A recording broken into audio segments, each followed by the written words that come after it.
language of the soul, and for many of us, that language is developed at a young age in school. But for some 50 schools across New York City that can't afford to fund music classes, there is a program that's fostering that love for music for thousands of young students.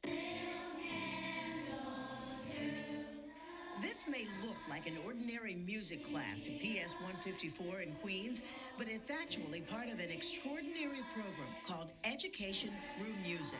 Education Through Music started over 30 years ago, and it was founded by two men who recognized that students who otherwise would never be exposed to music needed to be so because it would contribute to their growth, their development, their motivation, their future.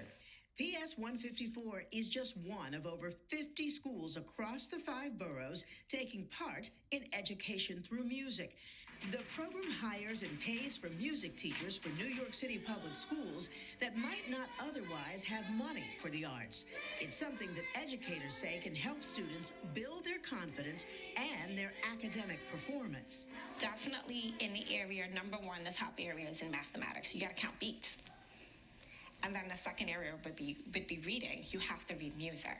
So a lot of that practices is incorporated within the content when they're learning with their classroom teachers. So you do see like those rise in performance scores, and then those kids feel successful.